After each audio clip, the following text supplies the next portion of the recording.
A blind black man enters a quiet town square with his service dog. A white officer, full of entitlement, confronts him publicly. What starts as simple disrespect quickly turns humiliating and violent. But just when the crowd turns away in silence, one shocking moment stops time. "We don't help blind thugs here." The words sliced through the quiet summer air like a switchblade. Across skin. It was 3:12 p.m. on a sleepy Thursday in Masonville, Georgia. The town square gleamed under the golden sun, well-kept sidewalks, potted petunias lining the lampposts, and a glossy red brick police station at the corner. Most days, nothing really happened here. Today wasn't most days. People were watching. Kids with ice cream cones, mothers with strollers, a teenager taking TikTok videos. But when Officer Chet Dunham raised his voice, everyone stopped to stare. In front of him stood a man who couldn't see the hate glaring into his face. He wore a navy blue polo and khaki trousers. In his hand was a white cane, scuffed, bent, worn from years of use. Beside him sat a black Labrador service dog, tail calmly brushing the ground, ears alert. Chet's jaw flexed as he sneered. "This sidewalk isn't for loitering. You people don't get to walk in like you own the place." The blind man tilted his head, calm, still, like a statue carved in quiet dignity. "I'm just waiting for my son," he said. His voice was soft, clear, unapologetic, but that only made Chet angrier. "You people think the world owes you something," the officer hissed. He stepped forward fast. One hand yanked the cane from the man's grip. The snap echoed. The white cane cracked in half. Gasps. A woman whispered, "He's blind." Chet's badge gleamed in the sunlight, but his soul felt rusted. The dog barked once, short, sharp, then sat back down, as if waiting for permission to end this world. The blind man didn't flinch, didn't shout, didn't curse. He simply reached out toward where the stick used to be, fingers floating in the air, searching for something that had been violently erased. And then he spoke. "It's not the eyes that see the truth. It's the silence that shows who's blind." His dog growled low. Chet stepped back, and the camera phone that had been filming the whole time, it zoomed in just as the crowd finally began to move. The twist? They weren't moving toward the man to help. They were surrounding Officer Dunham. The footage hit the local Facebook group within 20 minutes. No hashtags, no captions. Just raw silence and violence, pixel by pixel. But in Masonville, truth moved slower than gossip. The town didn't want to believe what it saw. "Maybe he was faking it," one man posted. "He was probably aggressive." Before the clip started, a woman added. Another chimed in, "Let's not jump to conclusions. Officer Dunham's been serving this town for 17 years. Chet walked into the station like nothing happened. No suspension, no apology, no accountability. He threw the snap-cane in the trash bin by the door. "Handled it," he muttered to his partner, Officer Rexley. "Guy was loitering, had a damn attitude." Rexley looked up slowly, his brow furrowing. "You ripped his cane, man. You know, that's like a lifeline to them, right?" Chet scoffed. "Don't get soft now." But the room was different. Quieter. Not the usual back-patting banter. One officer tilted his monitor, so Chet couldn't see the video replaying. Another mumbled something and left early. Outside the station, near the church steps, the blind man sat quietly. His dog beside him, still, watching. Like sentinels of dignity. Pastor Joanna Wright approached him slowly. "Heart THUDDING. Sir. I'm sorry for what happened. Can I call someone for you?" He didn't answer immediately. Then, "I'm waiting for someone who sees more than they're told to." The pastor swallowed hard. There was a weight in the air she couldn't name. Across town, teenagers rewatched the video. Then again. Then again. Yo, the dog growled like it knew everything. "Bro, You see the way that officer stepped back? He was scared. Dog didn't even move, just watched. Like it was ... judging him. At home that night, Chet turned off his phone. The silence comforted him like denial always does. But he didn't notice his teenage son watching him differently. Didn't notice his wife linger longer in the hallway, like trying to decide something she couldn't undecide later. Back at the church, the blind man finally rose. He patted his dog's head. 1 step, 2 steps. He didn't need a cane anymore. People were watching from windows. Shame blooming behind the glass. This wasn't just about one man. This was about what the town allowed itself to ignore for decades. And now ... the silence was crumbling. The trash can outside the precinct wasn't emptied that night. And the broken cane inside it? It whined every time the wind blew past, plastic splinter clicking against aluminum. A janitor noticed it first. He pulled it out slowly, held it like something holy, looked up at the sky. Then back at the station door. He didn't say a word, but by morning, the stick had been zip-tied to the gates of City Hall, standing upright like a flagpole. Someone had scrawled in bold red marker on the concrete, "See what he did." Chet woke up to 63 missed messages. Only 4 of them were from supporters. The rest? Silent screenshots, tagged posts, blurred zoom-ins on his face. He wasn't just Chet the cop anymore. He was a meme. He was a headline. He was a symbol, but not the kind he ever wanted to be. At a local elementary school, a teacher printed a still frame from the footage. She pinned it to the wall under the banner. "Justice is what love looks like in public." Dr. Cornell. West. One kid raised his hand. "Miss Taylor, why did the officer break his stick?" She took a breath. "Because sometimes power makes people forget who they are." Meanwhile, the blind man walked calmly through the neighborhood. No cane, just his dog, moving with slow precision. He paused outside a barber shop. The clippers went silent inside. Barber Rico opened the door. "Sir, do you need help?" "No," the blind man said, "but maybe you do." Then he turned and walked away. Chet sat in his office, sweating. The chief hadn't called him in yet, but whispers crawled under every door. He clicked open an email from his son's school. "Due to recent incidents, your presence near school grounds is temporarily restricted." He closed the laptop, swore under his breath. The problem wasn't what he did. The problem was people finally saw it. Later that evening, Pastor Joanna found herself in the church's garden, and there he was again, the blind man. "How long will you wait?" she asked softly. He smiled. "Until they remember how to see." She didn't fully understand, but she felt something shift in her chest. A strange mix of hope and guilt. "I believe you're here for a reason," she whispered. "I am," he replied. "But it's not to be believed. It's to remind them." At exactly 11:44 p.m., someone placed a sign beneath the broken cane at City Hall. "He lost his stick, but we found our conscience." The city wasn't ready for what was coming. Mayor Dalton was used to protests, used to angry phone calls, reporters, and scandal. But what he wasn't used to was being stared down by a dog. It happened on the marble steps of City Hall. The blind man didn't speak, not even once. He simply stood with his dog by his side, and the golden retriever looked directly at the mayor, unblinking, unmoving.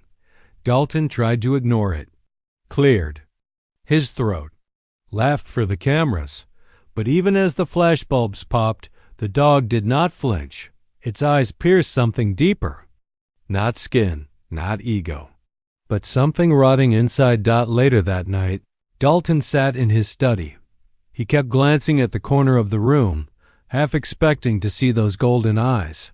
He poured a drink, hand trembling just slightly. "It's just a damn dog," he told himself, but he couldn't stop thinking about it. Word spread fast. They said the dog stared into the mayor's soul, joked one Twitter user. Bro barked with his eyes, replied another, but online jokes couldn't stop what was happening offline. More people gathered at City Hall the next day, not with signs, but with canes, real ones, toy ones, homemade ones carved from broomsticks.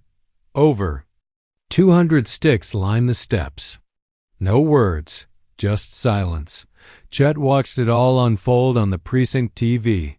He turned the volume down, trying to block out the anchors, but the dog... Every station had that same slow pan across its unblinking gaze. Something ain't right. He muttered in his gut. He felt it. This wasn't just a protest. It was a reckoning. At the mayor's morning meeting, his assistant leaned in nervously. "Sir, the city council wants you to make a public apology." Dalton raised an eyebrow. "For what?" "They're saying the man you ignored was someone important or connected." He laughed coldly. "I don't apologize to theatrics. But, sir, get out." Meanwhile, the blind man sat quietly. Outside a coffee shop. His dog rested beside him, tail still, ears alert. A teenage girl walked up shyly. "Sir, is it true?" "Did your dog talk to the mayor?" He smiled gently. "No, dogs don't talk." She looked confused. "Then why's everyone acting like he did?" The man ran his hand down the dog's back. "Because sometimes silence says what truth never could." At the police station, Chet's partner, Officer Salinas, approached him. "They're saying you're suspended pending review." Chet rolled his eyes. "For what? A cane and a mutt?" Salinas didn't respond. She just handed him a printed letter from the state board. Chet read it once, then again. His jaw locked out. They were coming for him, not just the media, not just protesters, but the system he thought protected him. That night, as Dalton prepared for bed, he paused at the window. A low growl echoed faintly through the open pane. He looked down at the street. There, on the sidewalk, sat the dog. Alone. Watching. Dalton's single quotes as breath caught in his throat. He shut the curtains, heart pounding. The silence outside was too loud to ignore. It started with a forgotten name. Jadalyn, a 24-year-old intern at the Observer, had been sifting through public records when she saw the hospital report. Subject: Elijah Brooks. Occupation: former Defense Intelligence. Agent: visual impairment. Acquired during classified assignment, 2016. She blinked. That name hadn't come up on any databases related to the protest. She kept digging. By 2 a.m., she had a file 6 inches thick on her desk. Elijah Brooks wasn't just a victim. He was a decorated intelligence analyst specializing in audio decryption. The same man whose testimony had once put a U.S. senator behind bars. Then, one mission, blacked out in all records, and suddenly, blindness, reassigned, silenced, vanished from public life, until now. Jada's breath caught as she opened a PDF marked Therapy Dog Certification. Handler: Elijah Brooks. Dog's name: Jasper. But below that, scribbled in notes by the certifier, animal exhibits extraordinary perception and emotional response to tone of voice. Repeatedly reacts to aggression, even unspoken, with physical intervention. She leaned back in her chair. This dog doesn't just help him walk. He protects him. Meanwhile, at the precinct, Chet was on edge. He couldn't shake the feeling that people were watching him. He turned corners fast, slammed his locker, snapped at Salinas when she asked if he was okay. "No, I'm not okay," he barked. "That freak and his mutt put a target on my back." Salinas looked down. "He's not a freak, Chet. You just didn't know who you were messing with." Chet froze. "What did you just say?" She didn't answer, just walked away, slowly, like she didn't need to. Outside, Elijah sat quietly beneath an oak tree. Jasper beside him, alert as ever. A boy on a skateboard zoomed by, nearly tripping over Jasper's leash. "Watch it, man!" The boy yelled. Elijah didn't move. But Jasper growled, low, deep, ancient. The boy stopped cold. The dog's eyes met his. And suddenly, the boy just understood. He backed away, eyes wide. Didn't say a word. Across town, Jada typed furiously. Elijah Brooks, The Blind Truth. She wrote of how men like him get erased, of how the system breaks the loudest whisperers, and how sometimes justice wears fur and walks on four legs. By the time she hit publish, her hands were shaking. Within 30 minutes, the story had 700,000 views. Mayor Dalton slammed his coffee cup down. "Who leaked this?" He roared at his staff. No one answered. He pointed to the screen. "That man is a threat. This is war." But deep down something cracked inside him, because in that moment, for the first time, he realized he hadn't silenced a protester. He had tried to humiliate a war hero. And now the whole world knew. That night, Jada received an anonymous email. No text. Just an audio file. She played it. A recording of the officer's voice. "This blind freak thinks he's brave? Let's see how brave he is without that stupid dog." Jada's stomach twisted. She clicked save. Then forward. To her editor. To the mayor's office. To the DOJ. This was no longer about a cane. It was about cruelty. In the quiet, Elijah smiled softly. He couldn't see the waves his presence had created, but he could feel them. In the tremble of passers-by, in the sudden hush of city noise, in the way Jasper's breathing slowed when peace returned. He patted the dog's head. "It's not over. But they're listening now."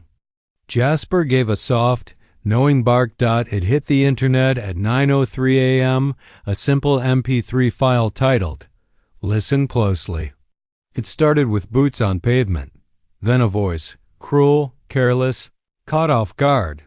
"You people always think you're owed something. You're not even a man. You're a label, a charity case." The crowd online listened. Next came the sound of a cane cracking. Then Jasper barking. Then silence, just silence and breathing.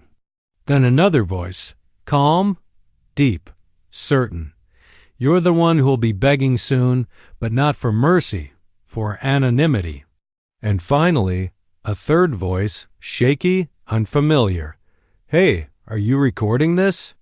The file ended. By 10:15 a.m., it had over 3 million plays. Comments poured in. That's how they talk when they think no one's listening. This isn't just one bad cop. The calm in his voice, damn. That man's been through war. At the precinct, chaos reigned. Chief Bernard stared at the audio transcript in disbelief. Chet's voice is all over this. That's what the mayor tried to suppress? Officer Salinas nodded. And the line about anonymity, that's Brooks. I remember his tone. The chief rubbed his temples. This is bigger than Chet. Meanwhile, Chet was nowhere to be found. He hadn't shown up for shift. Didn't answer calls. His patrol car was gone. The city buzzed with speculation. Was he hiding? Was he about to run? Was someone helping him? In a quiet apartment downtown, Elijah sat on a wooden bench, fingers resting on an old Braille book. Jasper lay beside him. The door creaked open. Jada entered, her voice soft. You heard it? He nodded. That wasn't the only one, she whispered. I found the dashcam logs. The mayor's office pulled 5 recordings from that same day, all marked redacted for internal review. She paused. Elijah, they've been silencing people for years. You're not the first. Outside, protesters gathered again. But this time, it was different. They weren't just demanding justice. They were holding signs that read, "We heard the truth. This is what blind bravery sounds like. The dog was right." And in the crowd, someone held up a handmade sign, "Let Jasper testify." Mayor Dalton sat in his office, face pale, eyes bloodshot. He stared at a news headline, "Former intelligence agent Elijah Brooks exposes racist officer in viral recording." He knew what was coming. The calls had already begun. The governor. The Civil Rights Commission. The Department of Justice. His aide entered quietly. "Sir, 2 FBI agents are here." Back at the bench, Elijah ran his hand over Jasper's fur. "They'll try to spin it," he said. Jada nodded. "They already are, claiming it's edited, taken out of context. But the full footage drops tomorrow." He smiled faintly. "Good. Let them bury themselves." Jasper wagged his tail. Selena stood on her apartment balcony, staring out over the city. She whispered to herself, he was blind, and he still saw everything. The system had been exposed, not by riots, not by revenge, but by a man who said almost nothing, and a dog who refused to stay silent. The courtroom was standing room only. Reporters lined the walls. Cameras were banned, but pencils flew across notepads like machine guns. The judge, Hun Claudette Marino, eyed the crowd with steel focus. "Silence," she said, voice sharp, "or this hearing ends." Elijah Brooks entered slowly, guided not by an officer, but by Jasper. The room gasped. A dog. In a federal courtroom. But no one moved to stop him. Jada sat behind Elijah, gripping the armrest. This wasn't just testimony. This was a message that the system couldn't silence all witnesses. Not anymore. Prosecutor Winfield approached the bench. "Your Honor, the defense has argued that Mr. Brooks's visual impairment disqualifies him as a credible witness." Claudette raised an eyebrow. "Are you suggesting the blind are unfit to speak on what they hear?" "A beat. No, Your Honor. I stand corrected." They swore Elijah in. "Do you swear to tell the truth?" "The whole truth," Jasper barked once. The room chuckled nervously. Elijah lifted his chin. "I do." They began with simple questions. His name, his background, where he was on the day of the incident. Then came the needle. "What did you hear, Mr. Brooks?" He paused. Then, "I heard entitlement. I heard hatred with a badge. I heard a man confused by his own power. And what did your dog do?" The courtroom hushed. Elijah smiled faintly. He refused to sit. A ripple of emotion passed through the crowd. Then, a crack in the defense's strategy. They played the audio again, this time through courtroom speakers. Jasper stood up, walked slowly toward the speakers, ears down, head tilted. Then barked. Once, twice. And then he lay down and whimpered.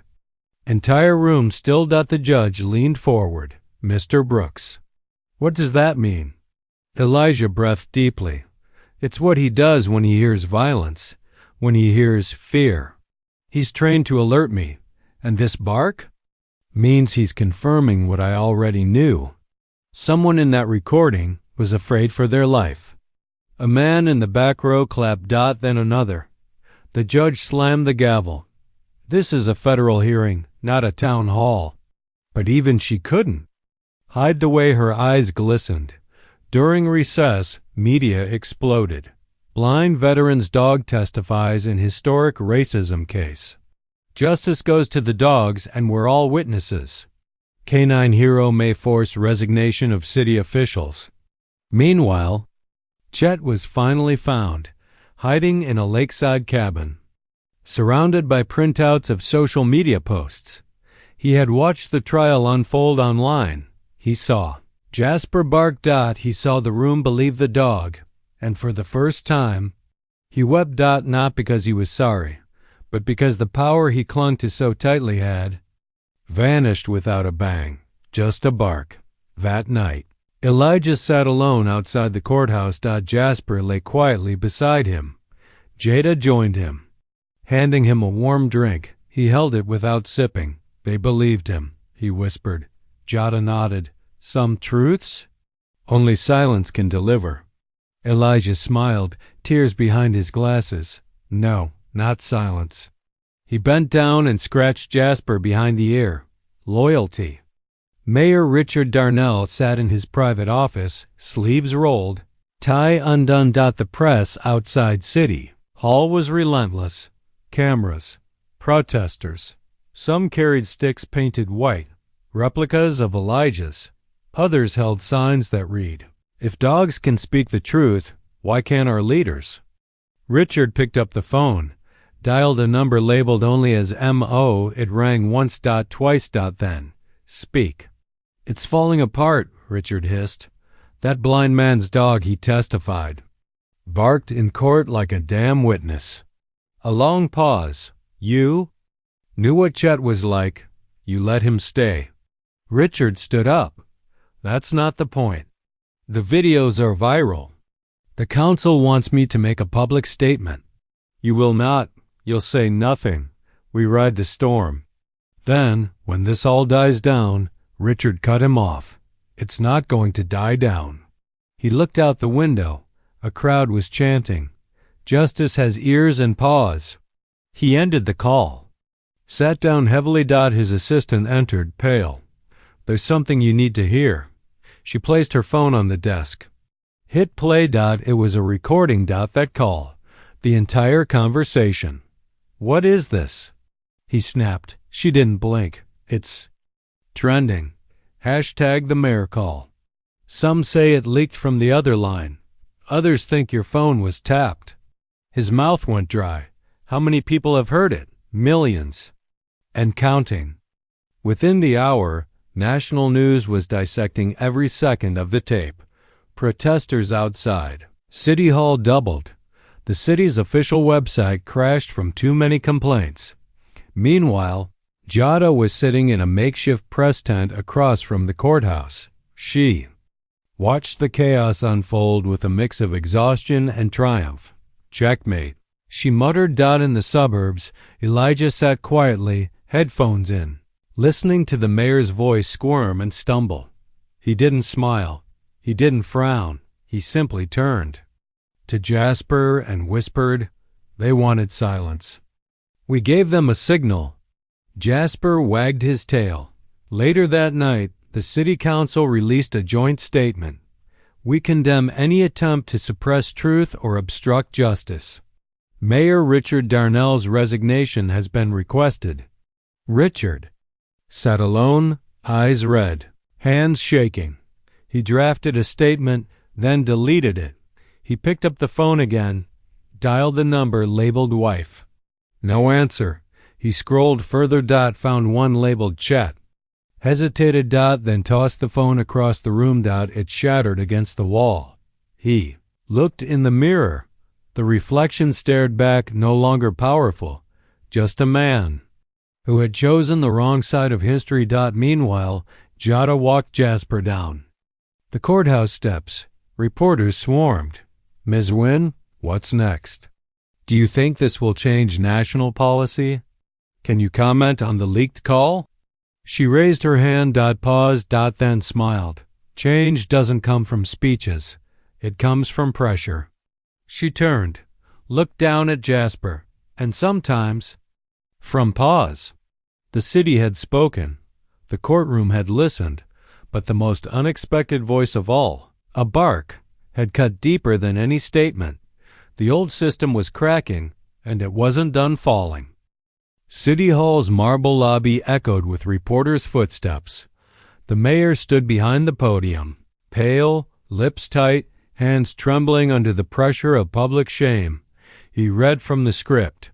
Effective immediately, I tender my resignation as mayor of Crestmore. I apologize to the citizens, and I hope the city can heal from this difficult time. No emotion, no admission of guilt. Just resignation without redemption. Jada, watching from her office, shook her head. This ain't healing, she muttered. It's hiding. Elijah sat nearby, head slightly tilted, listening closely through his earpiece. Jasper growled low and short. Even he could smell the pee. Cowardice, but as the cameras panned away from the podium, a surprise figure pushed through the back doors. Officer Chet Wallace, unshaven, still in uniform, uninvited. Eyes scanning the crowd like a soldier stepping back onto his own battlefield. A collective gasp rippled. Security moved fast. Too late. Chet took the mic. You think this is justice? He growled. You let a dog make a mockery of this department. You let them shame all of us. Reporters shouted questions. Flashes exploded. A chant outside began. Shame! Shame! Chet slammed his hand on the podium. You're all blind. I was protecting this city. That man, that blind faker, he's the reason we're here. He turned, pointed to the cameras. To the people watching. You're letting animals testify and punks rewrite the law. Inside the courtroom, the judge sat silently as the live broadcast played on a screen. Even he raised an eyebrow. Jada exhaled deeply. He just buried himself. Back at City Hall, security finally closed in. Chet backed away, sneering. You'll regret this. A voice called from the crowd. We already did. It was Elijah's voice, calm, echoing from the speakers. Piped in love. Everyone froze. Chet looked up. Confused, Elijah's image appeared on the screen behind him. Composed, strong, sightless, but never powerless. Chet Wallace. Elijah said, You taught the city something today. He paused. You can rip a man's stick, but not his dignity. The crowd erupted. Jasper barked once, sharp, proud, loud. Chet spun toward the sound like it was a bullet. You want to put a dog on the stand again? He sneered. Jaya Diaz stepped into frame beside Elijah. No, she said, just the truth. Within minutes, legal analysts were dissecting Chet's meltdown. Public defenders were calling for past cases he'd handled to be reopened. Civil rights groups prepared lawsuits. The DIA announced new investigations. That night, Elijah sat alone. He reached into his coat and pulled out a repaired white cane, his original one, glued but not forgotten. He tapped it gently against the floor.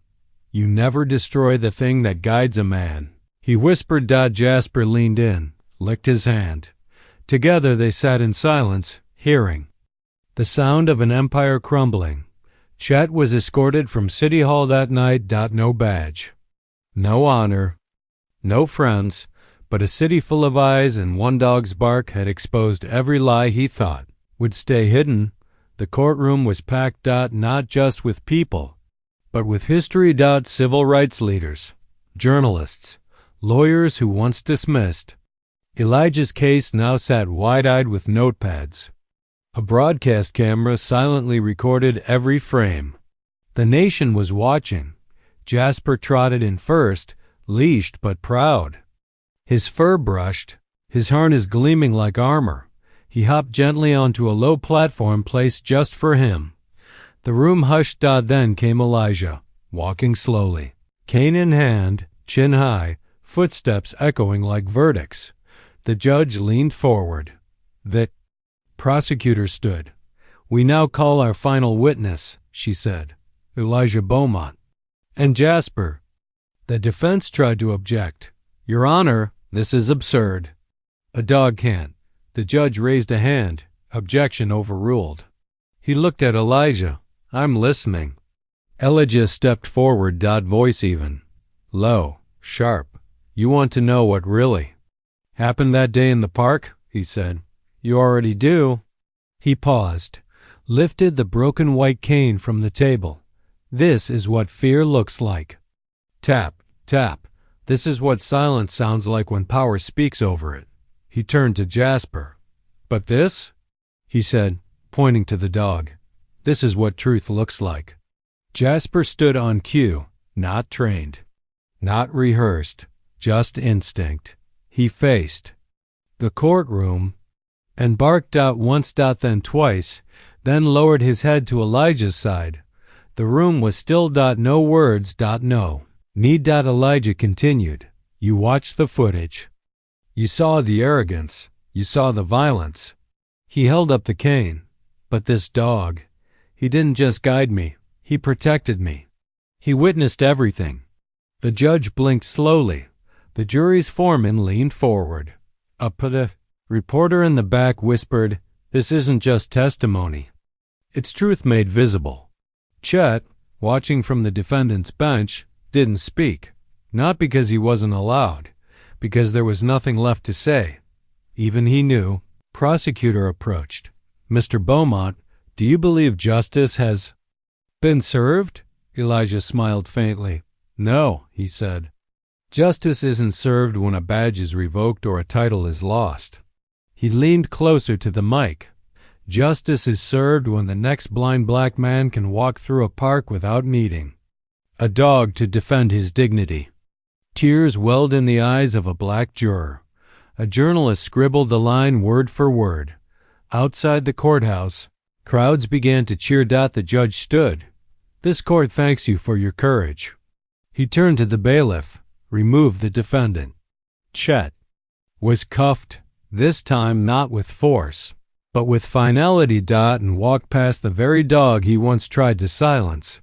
Jasper didn't bark. He just stared. Silent. Complete. Hours later, Elijah exited the courthouse. A sea of cameras greeted him. He raised his cane, not broken, not bent. "Justice," he said, "walks slowly, but it always arrives." Jasper barked once more, and this time the world heard it.